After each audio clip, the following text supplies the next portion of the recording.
You mean I can't take off my sweater? It's hot!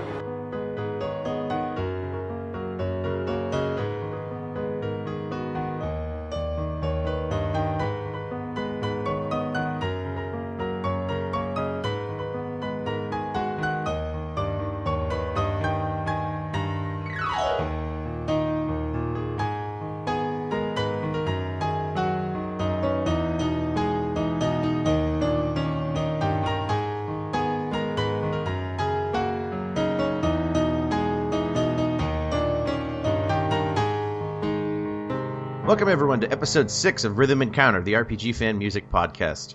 I'm your host, Stephen Meyerink, Taylor's on the boards. With me today is a special guest, Kyle Miller.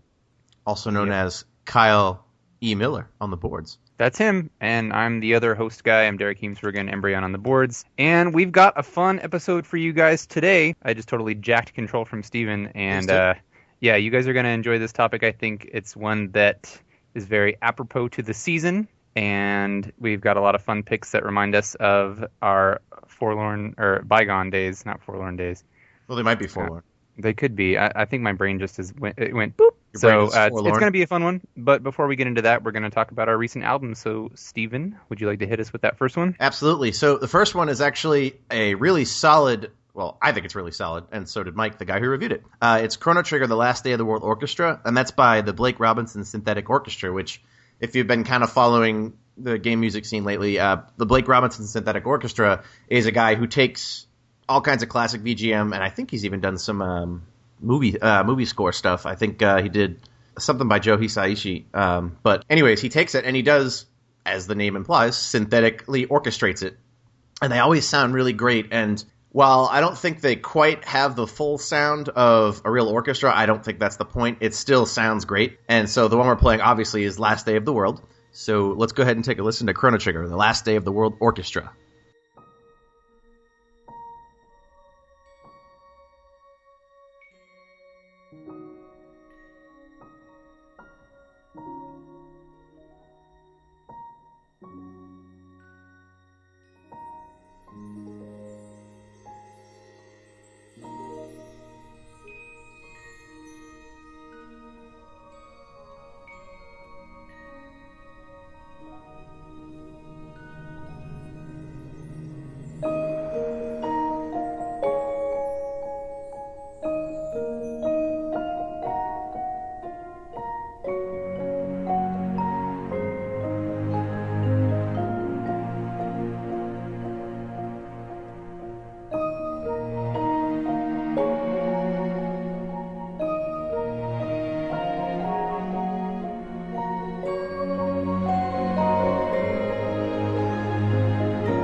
So I kind of want to take back what I said. I kind of in passing said that sometimes it doesn't fully sound, I guess, authentic. But I think Kyle mentioned, other than the strings, I think that actually really does sound very authentic in terms of instrumentation. I'm not an expert, but like the piano notes at the beginning, you can almost hear like the physical sound of the key being hit. And I mean, that was something I noticed that I really liked. Yeah, it was really good. I was pleasantly surprised. But yeah, the strings. I think the strings are the toughest instrument to get to sound actually real. But Yeah, because you have to have the human element there. You know, somebody really, really delicately controlling the strings. But they're not like too cheesy on this one. A lot of times you bring in strings and it's like, oh, there's the cheesy synth 80s kind of sound. But it stays away from that. Yeah, I think so too. I think in a lot of this guy's work, you get that kind of vibe, which we didn't really mention, but the arrangement is really good too, because I love that track, but it's pretty done to death, especially on OC Remix. I mean, most of them are good, or at least, decent to good. Way back in the day, Zircon, Andrew Aversa, one of the big guys on OC Remix, he remixed this track with a guy named Tyler Heath, I think it was, and it was called When All Hope Is Faded. And like the first half was sort of a somber cover of The Last Day of the World, and then it turned into this crazy trance thing that Zircon did, and it was really awesome. And this always reminds me of that. And I feel like I'm sitting there listening, all of a sudden it's going to start like just thumping with the bass, but this track on its own I think is really great. Yeah, it was restrained. It's very meditative. Yeah, kind of like those melancholy tribute tracks by TPR. Mm-hmm. Yeah, it actually gave me that vibe a lot. It's popular these days. It doesn't really fit along with their theme, though, and I know it's not supposed to. It sounds very Christmassy to me, I think. It does sound kind of Christmassy. It's a different season. So I guess we'll have to play that one in December again. Yeah, we'll do a Christmas episode. Our second album that we're going to be talking about today is the Code of Princess soundtrack. We took a while to get this review up, not because Neil took a long time to write it. He actually had it up promptly, but various circumstances prevented us from getting it up on time, mostly just because we wanted to have a decent translation of all the track names. So the track that we've picked from that is Meaning of Tears, and the composer is Ace, which is part of Ace Plus, who you may know from Xenoblade Chronicles. So Kenji Hiramatsu is their particular composer for this one.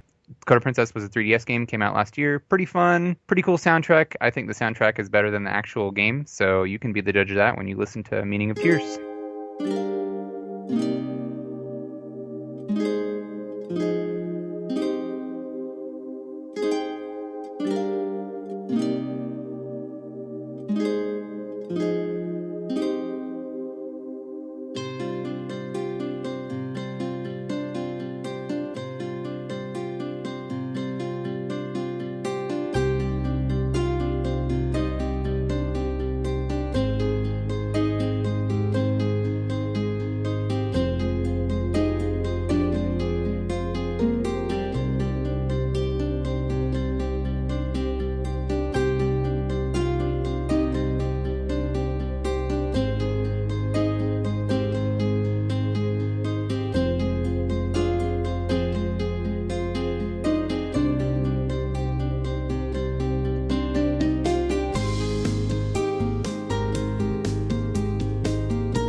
Another song that doesn't really fit in with the theme that we're going for today. It's a little bit on the melancholy side, but Meaning of Tears is a pretty cool song, and I'm kind of surprised that this is the one that we chose to play because most of the Code of Princess soundtrack is upbeat, so that's one of the sadder songs in the soundtrack, but it's a pretty good one. Yeah, well, that's kind of why I picked it, because I actually really, really like that soundtrack. Ace Plus, when I reviewed Xenoblade and wrote a review that was way too long, way back in the day, the soundtrack, kind of the point that I wanted to make was that I was really shocked at how good the Ace Plus stuff was, because I had never heard of them before.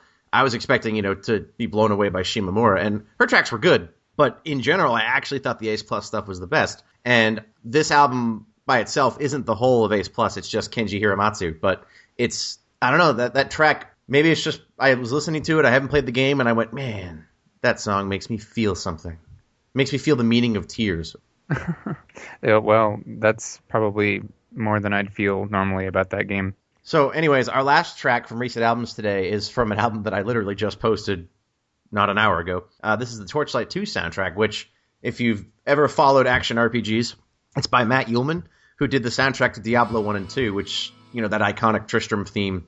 John Tucker reviewed it, and we both have the same opinion on it, which is that the album is a little bit too samey to his earlier stuff. Like, it's well produced, and it sounds good, but it sounds so similar to what I would imagine hearing in Diablo that it all kinds of blends together. And the track I picked, I do like the track I picked, but I picked it because I think it really showcases the kind of sameness of the album. So let's go ahead and take a listen to Camp Dawn from Torchlight 2.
Steven, I think you made a mistake. I think you played Tristram from Diablo 2 instead of something from Torchlight. The progression of the notes is slightly different in Tristram. Okay, you know what? Instead of bram, bram, bram, Tristram is bram, bram, bram. Yeah, I don't want to hear it. Like, literally at 1 minute 44, it's got like that strum of the notes, which is what you just did, and I was like, wait, what? It's not that I think it's bad. I really don't. I think it's generic, which is what John Tucker said. I think he's right on with that. Matt Uelmen has a sound.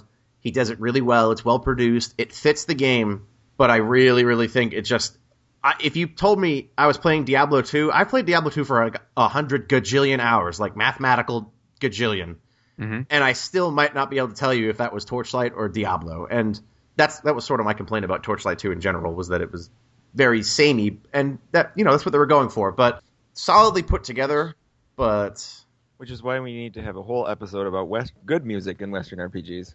We'll do it. Hint, hint. Because it is like an issue, I think. I mean, a lot of times they use sound differently than JRPGs, which is fine, good for change. But a lot of the time, since there are so many fantasy Western RPGs, all the music ends up being the same. Yeah, it's really generic. Yeah, it's all Lord of the Rings or Jeremy Soule. Yeah. So I think that's the consensus. Not a bad track, but It's also hilariously morbid for something called Camp Dawn. anyways, that's our recent albums for today. Our topic, though, is a much brighter. I don't know how I went and picked 3 dark, morbid-sounding songs for an upbeat summer tunes podcast. Contrast. That's what we did for those times in the summer when the temperatures are rising, and if you're in South Carolina like I was for most of my life, the humidity is 9,000,000%, and you walk outside and it's like you're in a sauna, and it's like you're outside like the guy from the Power Thirst thing. You're like, why have you forsaken me? And the sun is beating down, and It's like that You episode. don't have air conditioning except in the bedroom. Yeah, it's like on Hey Arnold when everybody's going through the heat wave and they start going crazy. It's already hot, and it's not even summer yet. It's so hot. you take the money. What do you mean I can't take off my sweater? It's hot! It's hot. So what do we do? What could we possibly do to stave off the advance of the summer heat wave, that relentless, ridiculous assault of hotness and unpleasantness? I just don't like it. And you know what I do when I'm overheated and having a bad day? What do you do, I senpai? gather my friends Steven, Kuhn, and Kyle Chan, and I say, boys, let's go to the beach. Derek Senpai, that's a great idea. Let's go. All right, we're at the beach. So anyways, topic is summer tunes, which we kind of interpreted a little bit liberally because some of the tracks have the word summer in their name. Some of them just remind us of summer, and in some cases we had kind of a different thought there, where some of the tracks are sort of upbeat, some of them are chill, lots of different stuff like that. I think Kyle picked our first 2 tracks. What did you pick for us? Well, we have a couple of town themes. I found that town themes are often reminiscent of summer for whatever reason. Absolutely. And the first is Town of Twilight, European Town from Shadowheart's Covenant, one of my personal favorites. Also mine. And of course, I also have to choose a Mitsuda. He'll probably be one of my choices every time I come on this podcast. My Village is number 1 from Xenogears. No, My Village is number 1. No, My Village is number 1. All of our villages can be number 1. Okay, but first, Town of Twilight, European Town, Shadowheart's Covenant.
Town of Twilight has that instrumentation that is going to keep popping up in a lot of the songs we're going to play today. It's that very summery, like twangy string, like some kind of a, not ukulele, but like, a lighter guitar, and it makes you think of like a sunset. I think Town of Twilight is a little bit on the darker side. A lot of the tracks that we've picked are peppy, happy sunshine tracks. Not that that's a bad thing, but so I think that European Town is an interesting contrast to those. So I'm glad that you brought that one in, and it's also a good example of Shadow Hearts having that really cool dynamic between dark and light, which pervades all the games in the series. Covenant soundtrack is so great. European Town is definitely. I think that's my favorite town theme from any Shadow Hearts. Actually, it's chill. Yeah, it's funny because I was waiting for you guys to pick your tracks because I wanted to see if you would pick anything I wanted, so I'd have more free reign to pick other things. And Town of Twilight was literally the first track I went and got, aside from a track that's coming later, which I won't spoil. But you guys have said pretty much whatever I'd say. It's very summery. And to move us on to the second track, Xenogears is not my favorite Mitsuda soundtrack. It's Chrono Cross. I've been vocal about that, and I know there's a lot of people who kind of think that Xenogears is the best. And I think part of the reason is because there's such, even within kind of a singular style on Chrono Cross and Xenogears, there's such variety. And My Village is number one is just super memorable and super. Derek said earlier, it's upbeat.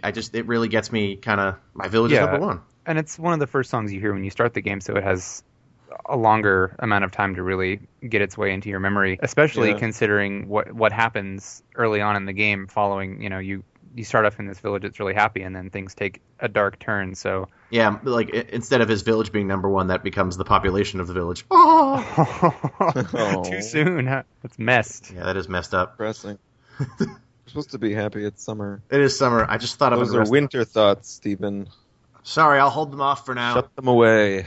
All right, I'll shut them away. And in the meantime, we're going to listen to two more Mitsuda tracks that I picked. These are from, I believe it's a Korean MMO called Lime Odyssey, and there's been no official soundtrack release, but the game is called Lime Odyssey. It's done by Mitsuda, and it's awesome. Like, I haven't played the game at all, but the music is all crazy good. And I've even watched video of the game being like, this doesn't fit. This is like some goofy, cheap, knockoffy MMO. I'm sorry if you like Lime Odyssey. But the two tracks I picked are West Tumbara Dark, which is I believe it's one of the town themes during the nighttime, and then Al Servana Light, which is a daytime theme for another town, I believe. So this is West Tumbara Dark and Al Servana Light from Lime Odyssey.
Yeah, so for West Tambara Dark, it's just, I really like that tambourine, and then there's like this bongo-y drum thing in the background that reminds me of Corridors of Time. I don't think, it's almost unmistakably Mitsuda, I think. Oh yeah, there's really very Mitsuda. I think West Tambara Dark, part of it sounds like Town of Twilight, actually. Which, it's interesting to me that we all kind of pick these tracks separately because they really do have similar vibes, so... You know, if you want to talk about how people, interpret music and or whatever, get all academic, it's interesting the sounds that we associate with summer. At least from what I've listened to, because I've listened to these tracks all a little bit, they're all kind of similar, And I don't know what about it is. I can't really say, oh, this is what makes it feel like summer to me. But I mean, I'm sitting here drinking iced tea. I'm listening to this song. I feel like the sun is setting on the beach. The palm trees are chilling, and coconuts are like cracking me on the head or something. That doesn't sound very pleasant. Up to the coconut part. I'm like Sora, though. I'm a putz. I just, live in an island. Oh, yeah. That's your strength, though, that you're such a herpaderp that logic doesn't affect you. Hey, we can't spoil Kingdom Hearts 3DS, Derek. And Kingdom Hearts 3DS, Sora is a herpaderp. And that's his special power. That's his special power. His special power is that he's an idiot. Anyway, about All Sarvana Light, there's food in there that reminds me a lot of the stuff that you can find in Gust Sound Team games, like Ken Nakagawa Daisuke Achiwa, like that foodie atelier sound. That's actually what I was looking for to describe it. You're exactly right. I agree. Mm-hmm. Yeah, so I like both of those tracks. Yeah, Mitsuda has never really failed to impress me, so... Yeah. I just wish there was a game we could play, Yeah, I was going to say it's a shame that we can't actually want to play. experience where these come from. I'm not sure if it's translated. It might actually be by, some free-to-play. It's free-to-play, so I mean, maybe it exists in some form, but I'm always sad to hear... Sad and happy, because I think MMOs should have great music, because they're the kind of games you're supposed to play for 100 bajillion hours, but I'm always really sad when, like, Mitsuda... Instead of doing Chrono Cross 2 or Chrono Trigger 3 or Xenoblade 2 or whatever they're calling it, X, he did Lime Odyssey. But I'm not one to be an elitist and where music shows up. If it's awesome, we got to point it out. And the Lime Odyssey soundtrack universally is awesome. So if you haven't heard more of it, there's a great amount of it on YouTube to look for. And the game might even be playable. So we may also cover it at some point, but Mitsuda did music for the game Tsugunai Atonement. And the soundtrack, I believe...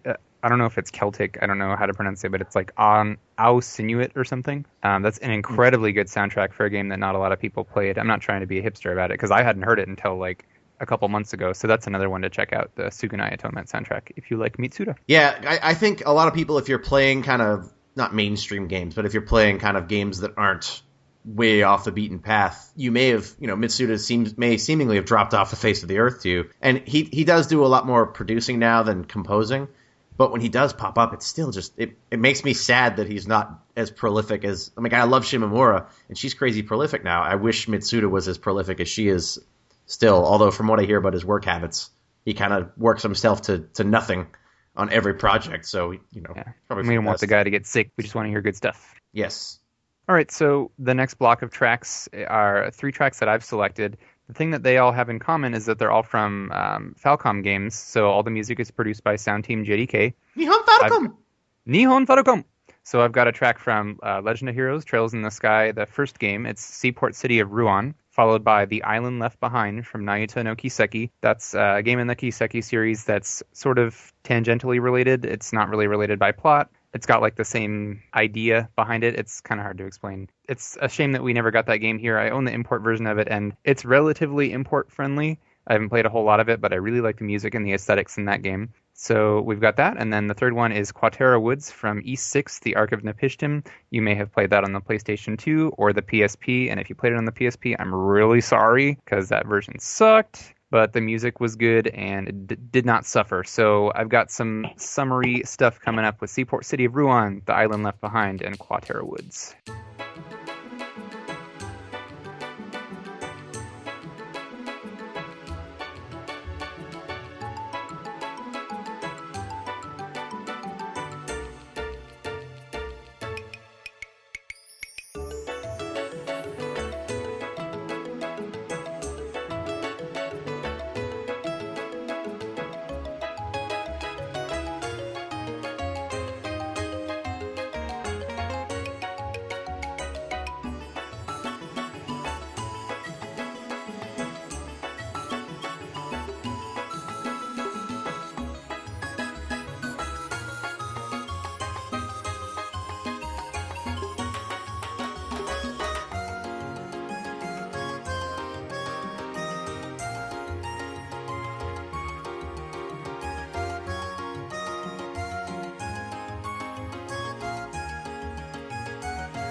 you'll notice that those songs get progressively more amped up. They start really, really chill, really laid back, and they get a little bit more excited as they go along. But all three are very summery for me. Seaport City of Rouen we'll talk about first. Obviously, it's for a seaport, so it's a city that has ocean and such, and seagulls flying about. I don't think that's the best track in the game or anything like that, but I liked it just because it fit the city really well, and I can remember running around it and being like, oh, there's the docks and stuff. So a lot of the times I associate my summers with playing video games because, as a kid, every summer was playing outside, riding bikes, all that stuff. And then when it was time to come inside, it was time to sit down with an RPG because that's what I like to do. So I know Trails in the Sky is a relatively recent game, but when I play games that have beachy areas, ports, oceans, that kind of stuff, they remind me of those summers when I would come in and try to beat the heat by playing those games. So Seaport City of Rouen is a pretty cool track that has some of those qualities. Before I go on to the next one, do you guys have thoughts on it? I like the finger snaps and like the xylophone-y stuff. It made me feel like I was on a beach, like that kind of quintessential beach, like boop, boop, boop. That was a bad xylophone. But yeah, I liked it. I mean, I haven't played that game for more than like 2 hours, but it sounded beachy to me. Made me feel like I was chilling on the beach, as with the aforementioned iced tea and coconuts and et cetera, et cetera. Another town theme. I think looking at our list here, there's a ton of town themes. I think just because like when you're in JRPGs, they want you to be like excited when you're walking around town, especially because you usually hear it a lot. Yeah, and they want you to be comfortable, So The Island Left Behind, the second track from Naito no Kiseki, I really like that one. I think that it shows an interesting evolution in Sound Team JDK just from Trails in the Sky 1 to Naito no Kiseki, which came out several years after. They're both games for the PSP, but I think that The Island Left Behind kind of has a more sophisticated sound profile.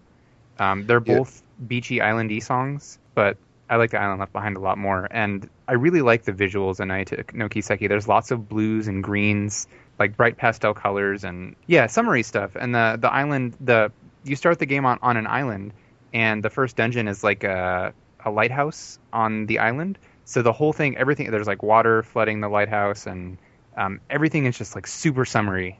And that's kind of the theme of the game, really. Like the main character Naita is like an amateur astronomer, so he loves to look at the stars. And so one of the things that I love the most about the beach is the beach at night and looking at the stars at night. So I really like The Island Left Behind. It fits that game and that town so perfectly. See, I liked it. It had that accordion around 108 was really cool. It gave me like I just kept thinking of Kokomo for some reason. I don't know why, but I was just like having flashbacks of Muppet Treasure Island. Just I don't know, and Muppets. But oh, Kermie, going to play Naruto no Kiseki. I'm sorry, I can't do it. Well, Kermit the Frog here, going to play RPGs and listen to music. Now, on the other hand, I did not really get a summery vibe from Quatera Woods, which is ironic because it's that was just nope. I like Quatera Woods. Right. I don't really get a summery vibe from that one. I think it's more intense, and that one is not a town theme, so maybe I have more of a laid back thought. The reason why I picked Quatera Woods isn't because it's like summery in the game necessarily, but when I played East 6 for the first time on the PS2, it was at a friend's house, and it was right around that time when I started having friends that had their own apartments. So it wasn't like, oh, you want to come over to my house and let me ask my mom? Derp. It was like, cool, I can go to my friends. And I remember we got the game and we went and we played it. And I was disappointed at the time because East 6 is short. A lot of the East games are short, but you can beat East 6 in like 6 hours. So we went to his house and we like marathoned it. And it was during the summer when I was out of school. So I really enjoyed that. And the Quatera Woods, they're woods, but there's a beach attached to the woods because East 6 takes place on an island. It's in like the vortex of Canaan. And in all the East games, Adol washes up on an island. It's just like a running gag. So he washes up on this beach, and then he has to solve all of their problems and defeat the ancient evil, just because that's what Adol does. He's a cool guy. He's got some serious survivability if he can wash up on more than one beach. Yeah. And I mean, like, you have to figure at that point he's thwarted, world annihilating evil 5 times. So hey, all men are subject to death. Okay. Is that a quote I'm not getting? No. Okay. It's just, you're just being profound. I mean, I could quote Bill and Ted and be like, you might be a king or a little street sweeper, but sooner or later you dance with the Reaper. Whoa. I'm getting off topic. Sorry. Yeah. Continue. So that's why I picked that one. I like the synth and the chimes, the chill guitar melody. All of it for me it reminds me of the summer days when I played that. Not necessarily. There is a beach in it, but like I said, not necessarily because it's summery in the game. Well, Kyle, I believe you picked our next 2 tracks. What do we got? Well, we have. I guess it's not really a town theme. Maybe does this play during the town? Maybe it does. From Final Fantasy X, which I think is just a completely summery game. I mean, there's a snowy mountain area, but other than that, it's like it's like Final Fantasy Summer. Yeah, I definitely got a summer vibe from that whole game too. I mean, and this track I think just encompasses all of that. And then I also chose Pollyanna, I Believe in You from the Mother series, and the particular one we're going to listen to is from the Mother 1+2 OST because I think the superior version. It's like candy. It's an arrangement, right? Yeah, it's just like candy and rainbows and ice cream and wonderful things. All good summer stuff. All right, so Besaid Island and Pollyanna, I Believe in You. I believe in you, Polly. Anna. That one's Polly?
So that's musical candy, and I make ice cream.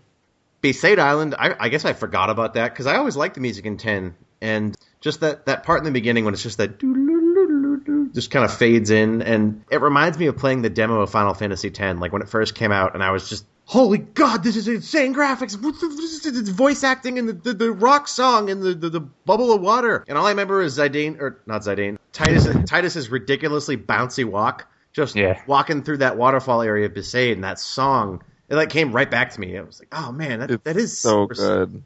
Yeah, and it really is. It's like Final Fantasy Summer Edition, because the vast majority of that game really had that kind of the season of summer kind of thing going on.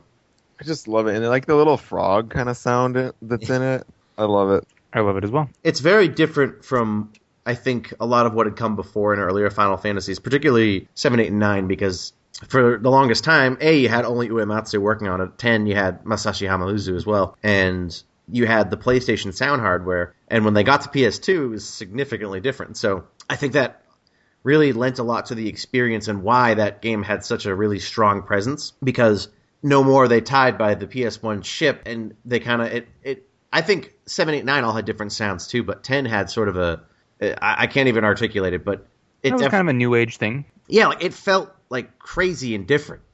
Part of it was the actual sound hardware, and part of it was the theme. Thematically, it was different than the last couple of games too. So it was united and made that feel special. And I haven't actually played anything other than the final boss fight of Earthbound, but bizarre. I don't even understand. Well, my friend says to me when we were kids, we were in like middle school, and he goes, "Hey, you're good at games, right?" And at the time, I was like, "Yeah, awesome." And so he goes, "Will you help me beat the last dungeon in Earthbound?" I said, "Yeah, no problem." So he brings over his Super Nintendo, and here I am playing Earthbound. I've never played it. I'm like, "Why is there a character named Pooh?" And we're playing. I'm in this final dungeon as these freaking robots. And I'm fighting Gigas, and I'm like, this is horrifying. What kind of game is this? Why are you hitting him with a baseball? Like Earthbound's must play. I've played all three. They're all great. Yeah, I need to get back. The music is really central to the experience. I mean, even like the themes of the game. I mean, the first one you defeat the light spoiler. You defeat the final boss by singing to it. Not unlike Mother 2, yeah, or Chrono Cross. And then in Mother 3, there's actually like a rhythm component in the battles, isn't there? Where you're actually like... Yeah. Don't they like not present it to you on purpose? Because I've played probably like 5 or 6 hours of Mother 3, and it was a while ago, so I need to go back to it. I don't remember that. But you don't remember the rhythm, or you don't remember... I don't remember there being a rhythm. Because you can like if you time your button presses, you do like little musical notes come up, and you can keep hitting over and over and over. So it's like Mario. Yeah, well, that's exactly what the vibe I got. I think it works a little differently because you have to be in time with the music. Yeah. But yeah, it's so definitely it's a series that has. Well, I think it's totally optional. So I mean, it's kind of like Paper Mario 2. You go through the whole game without realizing that you can do the little. If you press the A button instead of the B button, you'll do like backflips and stuff just to show off and get extra star power. I mean, that's like the game never like says it mentions it, but it never shows you how. But yeah, I like that song a lot. I don't have a lot of experience with Earthbound music or Mother music other than the terrifying musical nonsense that is the final boss in Earthbound, and I don't even want to think about it because I'll have nightmares. But it's just so colorful, and I don't know. Just it's ridiculous. I mean, well, for me, Earthbound is the game that's always going to remind me of my childhood, and especially because it had that sort of spoof of American culture. So when you're going through Onette and you're like, I'm going to go to the arcade, you're like, wait, I do that in real life. I'm going to scavenge the trash can for a hamburger. I do that in real life. Wait a minute. Do? No, I don't. No, I'm just kidding. Oh. But so again, for me, it's like childhood equals summer happy times. So our next 2 tracks are 2 that I picked. The first one is from Wild Arms 3, which is Michiru Naruke, and it's Long Days of Rest. Every single track on the Wild Arms 3 soundtrack is awesome. I almost picked Wild Arms 3. Yeah, I mean, I was really feeling it. It was hard for me to pick because there was also Only the Night Sky Knows. The whistle version kind of had a summery thing for me too. But I think this really gets the kind of setting of the sun, August days where it's so hot and it's so hot. And you know how the end of the summer goes, where it's just everything's lethargic. You don't feel like doing anything. Yeah, it's just you're like, okay, but it's not like a bad thing. It's just, well, it's tiring. Can we get to fall? So yeah, Long Days of Rest, even an appropriate title. And then the second track is from Valkyria Chronicles 2, which is by Hitoshi Sakimoto. And this is Summer and Landseal, which was actually arranged by our previous guest, Casey Orman. But this is the original version, not the piano arrangement. So we have Long Days of Rest from Wild Arms 3 and Summer and Landseal from Valkyria Chronicles 2.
Yeah, so with Long Days of Rest, first of all, I really like that like rattle or maraca sound in the background. It's very subtle, but it's just I listen to it and I get the feeling. I remember even a town that it played in, running around as Jet, because if you didn't run around as Jet, you were doing it wrong. And just like dusty winds blowing, you're like this summer town in a world, and it's like in a dying world, and just wind blowing, and it really has that kind of end of summer, people are tired vibe to it. But it's but like sort of like an uneasy piece. And Wild Arms is a different kind of summer. Wild Arms isn't the music from Wild Arms isn't that typical summer that we've been talking about with the beaches and clear blue skies, oceans, that kind of stuff. The landscape of Fagaya is really desolate, actually, for the most part. So it's a different kind of like the sun setting, but it's that dry, almost oppressive heat. So it still evokes summer, but it's in a different way. And so I'm glad that you presented that. It's totally gorgeous, and it makes me really want to play that game again. But it is definitely a different kind of vibe. It's like the vultures overhead, kind of, almost like the Fallout track. I agree. It's a different. It's not like the upbeat, let's go out and relax summer. It's sort of like this world knows it's getting because the world in Wild Arms 3, the world is dying. That's kind of a running theme in all of the Wild Arms, is that for some reason, the world is just dying. That's why it's desertifying, and there's no water, or there's very little water, and there's no ocean. There's just a sand ocean. So you have this. It's the summer with the knowledge that fall and then winter and the end of the world is coming. So it's melancholic, and I really, really like it. Conversely, we jump over to some Sakimoto, which is quintessential Sakimoto. You get the claps, you got the twinkling chimes, that very like the what I can say most about it, because I've played Valkyria Chronicles 2 only in Japanese, and it was at a time when I didn't really understand it that well, so it was I wasn't really getting much of the story. But that song always reminds me, it's called Summer in Landseal, so that's initially why I jumped to it. But it's a little bit samey in terms of Sakimoto, but I don't know, something about it just really kind of just jives with me. So yeah, I would say it's not the most standout one we've heard today, but it's decent, solid. You brought me back to the last episode. It's very Evilisi. Evilisi, exactly. It's an Evilisi comparison to make. Yes, but we're moving out of... God. So, a very special person who could not be here today is Mike Salvato, our graphics guru and resident Secret of Mana lover, and he made a couple of recommendations for us to listen to. First of all, I know how much he loves Secret of Mana, so I picked out The Color of the Summer Sky from Secret of Mana because it's appropriate to the topic, it's an awesome track, and it would be nice to do it in his honor. And that's by Hiroki Kikuta. And then we have two tracks from Final Fantasy Crystal Chronicles, The Crystal Bearers, which are both by Ryo Yamazaki. We have Costa Fajuita and Surf and Lail, which I know nothing about that game other than that the music is really good. So let's go ahead and take a listen to The Color of Summer Sky, Costa Fajuita, and Surf and Lail.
So, first of all, I have not played... I've played it, but barely, Secret of Mana. I've beaten Seiken and Setsu 2, and I think that one's way better. But that's Steven! Played it in co-op with a friend. Dude, the second one is better, let's be honest.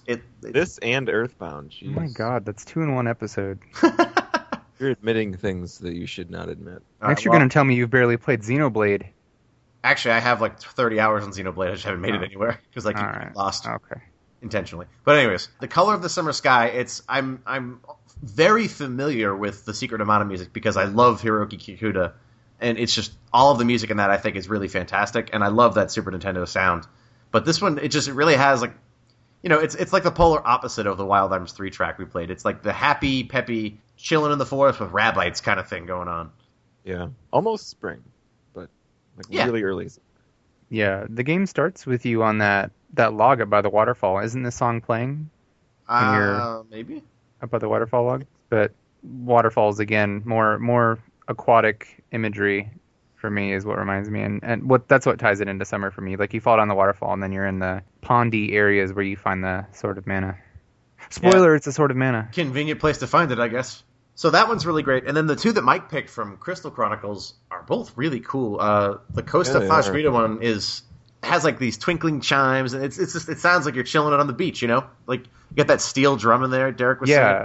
I'm surprised it took this long rock. for us to get steel drums in a summer song. Yeah, it's just, that really sounds drop. like if you're in Jamaica or something, like you're just totally chilling on the beach, which, I mean, we've said that about a lot of tracks, but that was the point. And having not played that game, it was really cool to hear the soundtrack, especially these two, because they have that real summery. Surf and Lail actually reminded me of Somabringer a lot. I don't know why, just something about it gave me like a Mitsuda vibe. I like all of them. Surf and Lail surprised me. It didn't sound like I expected it to. Sorry, go ahead, Kyle. I want to hear the rest of that soundtrack, actually, from Crystal Chronicles. It's really interesting. The other Crystal Chronicles, that was Kumi Tanioka, I think, did the other ones, and they're all really, really, really, really good. Like, the games themselves, I enjoyed the first Crystal Chronicles because I played it with my little brother, so we'd spent an entire summer, ironically summer, playing it. And, the music in them is great. And I guess just because I had no interest in this game, I kind of overlooked the music. But listening through the soundtrack, I was like, wow, this is crazy good. And it's on iTunes. But it's definitely worth listening to the whole thing. But these in particular, it's a very eclectic soundtrack, as Mike said to us. And I'm glad he pointed these out because they fit the theme really well. Yeah, I agree. The game itself is kind of odd. It honestly felt more like a tech demo to me than an actual game. But it's got really good art direction and good sound direction. So if you can handle it not being much of a game, I would say check it out because there's a lot of good music to hear, or you could just listen to the soundtrack. But our final block of tracks from me today is, unsurprisingly, I've selected a couple tracks from Xenoblade Chronicles. Oh my god, are you shocked? I'm not. I'm pleased. Yeah, I know. I've selected Hometown and Hometown Night. These are the songs that play in the very first area, Colony 9, I believe, the first town. So obviously there's a day and night version, which I love. I love that they did that. The day version is composed by Yoko Shimomura, and the night version is by Ace Plus. Followed by that, we have another song that has Hometown in the name, but this time it's Hometown Domina from Legend of Mana. Another game that reminds me of summer because of the green, super grassy, pastoral color palette, and the music is also appropriately nature-y. So Hometown. I don't want to steal your thunder there. What? But Hometown Domina is from one of the best soundtracks ever composed, and that's not my opinion, that's a fact. It's a really good one. So Hometown Night, and Hometown Domina. Don't mix them up.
Xenoblade Chronicles has such an incredible soundtrack, and I know I'm completely biased because I freaking love that game, but I love all Well, of the I have to say it's probably one of the best things about the game. I mean, Okay.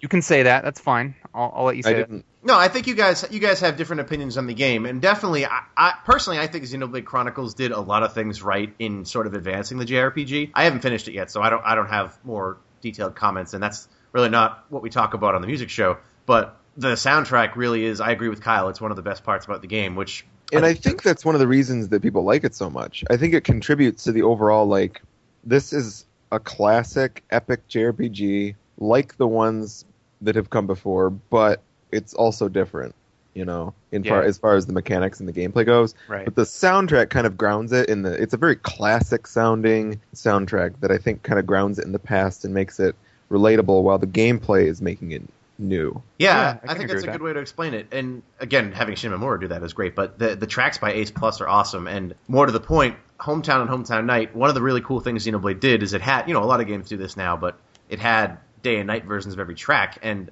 some of them were composed by the same composer. Shimamura would do day and night. But in this case, it's really interesting because you have Ace Plus that did the night track and Shimamura that did the daytime track. And so you're getting kind of these two different sets of musicians, their take on this theme.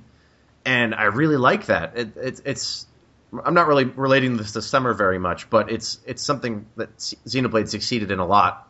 And, Yeah, I love it. I love it when they do that. I love games that have separate themes for day and night, or like It's separate cool. battle themes for areas or whatever it may be. So that was one reason why I like that so much. And then the thing that relates it to Summer for me is I wanted this game so badly that I was like voraciously consuming any media related to it before it came out. And I was breaking my rule, that I talked about last episode. you're about going to how break your one rule. right? How I generally try to I try to have like the quote unquote virgin experience a lot of the time with music, at least for games.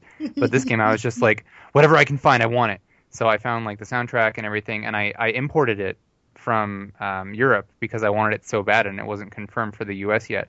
And I spent the whole summer just having a blast with this game. So, and that's like my most recent summer. I guess that was the year before last. But Yeah, so it was a while ago now. this isn't childhood summer anymore. This is like adult me summer. So all these games are things that I enjoyed during those, during the time of my life when I had more time in the summer. So Yeah, for me, I remember the first time I heard the soundtrack, I was driving to Massachusetts with my best friend. We were just on a trip. I had a Palm Pre at the time, which, rest in peace, Palm, but the phone just didn't have the support it needed. And so we're in the car on the highway, and I saw that the sampler album for Xenoblade with like 9 tracks came out. And I flipped out. I was like, oh my god, this is that album that has Mitsuda, Shimamura, and a bunch of other people I don't know. And Mitsuda only helped with like 1 track, if at all. I can't even remember anymore. And but the first track I heard was the battle theme, and I was just like, oh my god, this is so good! Like, I freaked out, and I'm listening to it, like, I'm downloading it as I, like, on my phone with 3G, so it's like this 9 megabyte song, and then I'm downloading it like 20 KB a second. Yeah. And I'm hearing it through this awful speaker. The Xenoblade soundtrack is it's just really, really awesome. yeah, and I'm glad that we can agree on that. And I totally respect that Xenoblade wasn't the amazing experience for you that it was for me, Kyle. But the soundtrack is really freaking good. So I'm glad that we could present that. And then another soundtrack that I think is unequivocally amazing. If you don't think so, you're wrong. That's actually what I was about to say. Yeah, Legend of Mana soundtrack is so good. Hometown Domina it's the first town that you get into. It's not like your home base. It's when you get there, it's like the world feels so alive. The characters in the town are so vibrant, and the designs are so interesting, and the entire game has like I said, has a very summery feel to me, just because it's all about nature, and I associate summer with nature just because the trees are growing, the flowers are in bloom, all that kind of stuff. That game has sort of like a polarizing reputation, I think. Some people were like, oh, it's not like Secret of Mana, it doesn't have like an overarching story. And one thing I really liked about that game, and to this day, I don't think Square Enix makes this kind of game anymore. That game is an unpretentious collection of short stories that just every part of that game is artistry, if you ask me. Like the writing is good. There's just the art is all this hand-painted stuff. And I think I don't want to make too bold a statement, but it is without a doubt one of Shimamura's best soundtracks, and I think one of the best soundtracks ever written. Just there's so much heart in that music, and Hometown Domina really captures that. My favorite track isn't that; it's that City of Flickering Destruction. But I digress. And then there's also the album Dramatica that has the best of Yoko Shimomura stuff, and that track is on there, and it's really good. There again. Yeah, we're going to play that on the show at some point. It's my favorite Arrange album ever. I guess I need to listen to the Legend of Mana soundtrack. It is good. I really like the what is it called? Something Colored Earth. Do you know which one I'm talking about, Steven? It's the one that plays in the jungle. Yeah, Colored Earth. Is it just Colored Earth? That exactly. That Yeah. one's so good too, but it's not quite summery. It's just a really good track. So Yeah, so if you want to listen to tracks that aren't summery but are amazing, go listen to Legend of Mana, and then listen to Dramatica, because Dramatica is why I didn't like the Xenogears Myth album, because Shimomura comes out with Square Enix and they release this awesome album of Shimomura arranging her own music, and then Mitsuda's like, I'm going to do an arrangement on my own music too, and then it's all like, oh, it's an orchestral Xenogears album, and I was like, that was my balloon sound, just I used that in the last episode with Kyle too. But yeah. You know, Shimomura stuff is always good, but hopefully you can feel the summer in those choices. Steven, why don't you bring us our final block of summer tunes for the day? Absolutely. I picked our final block, and I saved the best for last. That was the sound of me cracking my back poorly into the microphone. So the first track is from Chrono Cross. It's another Arnie Village. If you don't like this track... What do you even say? Yeah, what do you even say? If you don't like this track, you're wrong. Then I have Kingdom Hearts 2, Yoko Shimomura, Lazy Afternoons, which is the Twilight Town theme, which was first heard in Chain of Memories, and I remember first hearing it in there, like on this GBA sound, being like, oh my gosh, this is so different from other Kingdom Hearts. And then the last track is from a very well-beloved title, Suikoden 2 by Miki Higashino, and this is Carried on Rippling Waves. So we have Another Arnie Village, Lazy Afternoons, and Carried on Rippling Waves.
Summer vacation's over.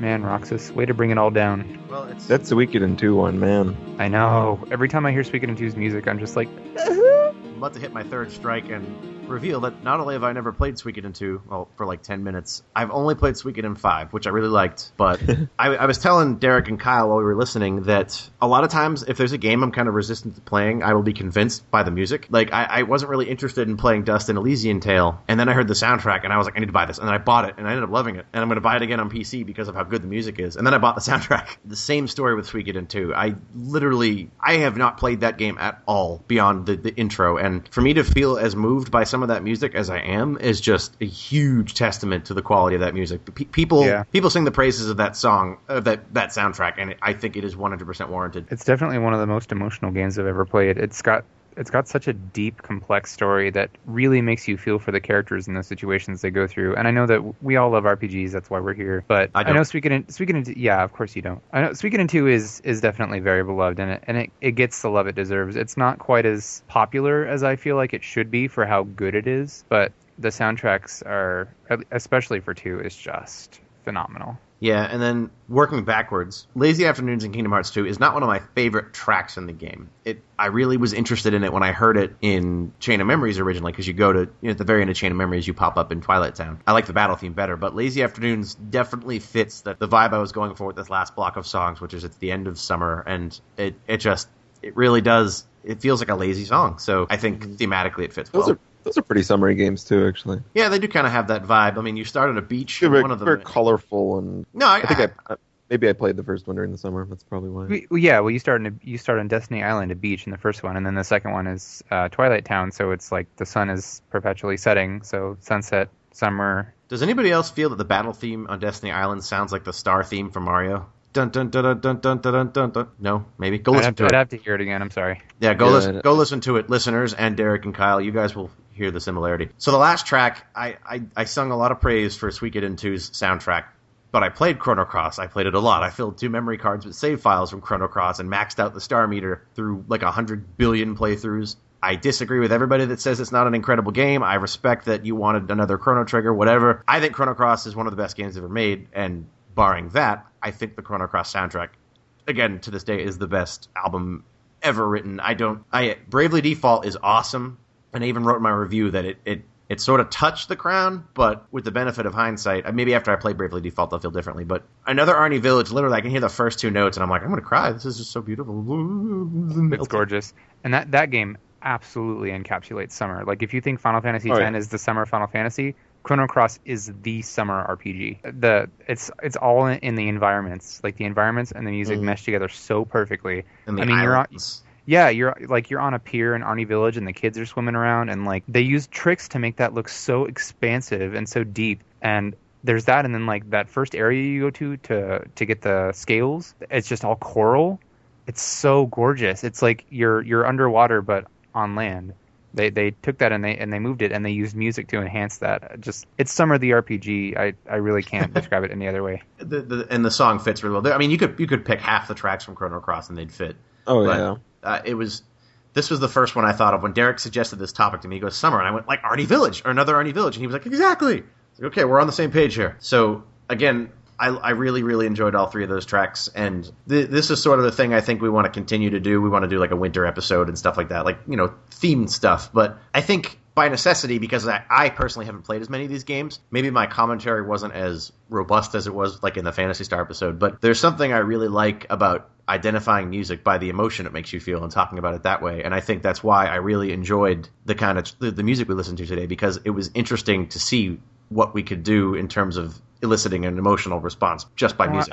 I think that's maybe. I mean, I wouldn't say the only. I almost would dare say the only way to really talk about music, because music is so subjective that absolutely to argue this music is good, this music sucks, is almost, it's just stupid. I mean, this is the way to talk about music. I think for me, since I've started doing the RPG fan music stuff, my tastes, first of all, have kind of broadened, because I realized I was like, I can't just say this sucks, I don't want to listen to it. It's my job to, listen to it and be objective. And it's difficult to be objective with music, but as a result, I've heard stuff that I would have never heard that is just amazing. Just like the Dust soundtrack. I wouldn't have heard that unless someone had said to me, hey, you should listen to this. And normally, younger me would have been like, well, whatever, it's not a game that I'm interested in, I don't care. And as a result, now it's one of my favorite albums. And I think it's really important that, even now when I always hesitate to say this song sucks. It's difficult for me to say that because I think it's sort of disingenuous because there's always going to be someone out there that likes that song, except for the Resident Evil Director's Cut soundtrack. That's just... Nemesis on the trumpet solo. That says that they like it now. Oh, I like it now. I think it's hilarious. It's a really good song. It's a really good song to take shots to. Eric's in his cups again. Excuse me, I must make water. But yeah, so we hope you guys really enjoyed this topic. We had a ton of fun picking these tracks. It was nice to kind of pick thematically. It was different than saying, oh, let's talk about this series, or oh, let's talk about games in this world, or let's talk about world map themes. We essentially talked about town themes, but that's okay. Yeah. Well, it was a more fun way of doing town themes with some exceptions. But anyways, that's all for the music for today, except for our surprise track at the end. But first, I believe Derek has a little bit of upcoming release news for us. I do. These are all just albums that are coming out, so there's not like any crazy huge announcements to go with any of these. But first up, we've got stuff coming out in June. The Disgaea D2 Arranged soundtrack comes out June 12th. We still haven't gotten the game here in North America, but that is going to be coming out later this year. So if you liked the music in that, if you've already heard it, then you have an arranged soundtrack to look forward to coming out pretty soon. Following that, the World That Ends With You crossover tribute album is coming out on the 19th. We've mentioned that several times on the podcast. It's that recording of the live concert that happened. It's cool, too. Yeah, it's cool. And The World Ends With You has awesome music, so that's something to look forward to. There's a few Atelier Escher and Logi albums coming out. Oh, I hate that title. Well, it's just a title. Get over it. I don't know why it bothers me so much. It's not as bad as Infinite Undiscovery. No, okay? Infinite Undiscovery is catchy. Atelier Escher and Logi, that's going to come out and be in a box, and someone's going to be like, oh, what? No, they'll probably rename it. Well, then again, but Suikoden came out, and it's just Suikoden. Yeah, but that's based on a Chinese classic. That's like a real word. Yeah, whatever. I'm just being picky. I know. Maybe they'll probably like rename it, like name it a Dual Alchemist or something crappy like that. Anyway, Atelier Incredible Hulk Edition or something. Yeah, of course. Atelier Avengers, the return of Tony Stark and Aisha Frugal or whatever her last name is. Isha Logi. Anyway, Atelier Escher and Logi Alchemist of Dusk Sky original soundtrack comes out on June 26th. On that same day, the Twilight Sky Atelier Escher and Logi Alchemist of Dusk Sky vocal album releases. And just one day after that, the Atelier Escher and Logi, I keep saying Atelier, whatever, Escher and Logi Alchemist of Dusk Sky maxi single CD comes out on the 27th. I actually really want to hear those because I like the music in Aisha. I thought that it was a good departure from the older Atelier games. It has a little bit more of a mature feel. It has goofy stuff too, but... Yeah, I actually, Pat Gann reviewed that Atelier, what was the other one? Aisha? Maybe it was that? Yeah, it was that one. And I really like the music in that. So I look forward to hearing these too. Yeah, and I hope we get the games. I'm pretty sure we will at this point. Maybe they'll release it and not tell anybody. Yeah, well, they did do that. But thankfully, Toturi had already come out in some form. I'm not going to forgive him. I'm not going to excuse that. But anywho, going back a day, just because I wanted to present the last three albums together, the Distant Worlds music from Final Fantasy The Celebration album releases. And is that a Blu-ray? Does that come with a Blu-ray as well? I think it's just a Blu-ray, actually. Just the Blu-ray. Okay. It's I don't remember which actual date it's from, but it's an updated recording of the Distant Worlds from 2012. Yeah, actually, it might even be 2013. And sorry, I don't have the right details. Pretty awesome. That's all right. I've just got a rough calendar here, so it's exciting to hear that. The Final Fantasy Orchestra album that came out earlier this year was really ace. So yeah, someday I'll review that. Cool. Yeah, well, it's pretty massive, so it's daunting. I don't blame you. Three more. The Shin Seikaiju no Meikyu soundtrack, rough sketch version and live recording version comes out June 27th. Seikaiju no Meikyu is the Etrian Odyssey series, so there's another one of those albums coming out on the 27th of June. Then on the 28th of June, the Falcom Music Chronicle Special Arranged CD comes out. I know I'm going to want that as a big Falcom fan. Nihon Falcom! Nihon Falcom! Arranged CD! Finally, Shadowrun Returns has an official soundtrack release coming in June, but there's no specific day for that, at least as of right now. Yeah, I think I don't know if the game has a specific date. It might by now, but I think it just comes out on the same day as the game. Yep, so that'll wrap her up for upcoming albums. Yes, there's lots of music coming out this month that we will hopefully cover. So, without further ado, without further aplomb, that doesn't make sense either. Whatever. So that's the end of the show. Again, as always, thank you for listening. We hope you enjoyed our little bit different topic today. As always, feel free to send us suggestions, ideas for topics, songs you want to hear. You can get us on Twitter. You can get us via email. You can get us on the RPG Fan Forums in our dead thread. Yeah, come on, guys. Come in and talk. Get in there. Just say something. Get in there and say, like, prove that you listened to this episode. Be like... Yeah, come in and be like, Chrono Cross is actually the worst soundtrack ever made, and then I'll use my powers to ban you. Okay, I'm going to give you a code word. If you come in that thread and you say, mint chocolate chip ice cream is the bee's knees, then I'll give you a shout-out in the next episode. What if I do that? Well, you don't count. You're not a real I really person. believe that, though. Yeah, I believe it too. That's why I said it. But anyways, really, we'd love to get your comments and your discussion up in that thread. So Twitter, Facebook, wherever you see us posting about it, feel free to reach out to us, talk to us. We love to talk to you guys because we're just regular dudes like you. So except with power, no. Except with power. And also, don't forget, please do rate us on iTunes and write reviews. The more times people click on our iTunes listing and post reviews and ratings, even if it's even if it's only 4 stars, don't post 1 stars. We don't want that. It makes it pop up in the iTunes charts, which makes more people able to see it, which is really the goal here. Is I don't really care if you hate the show. Shut up.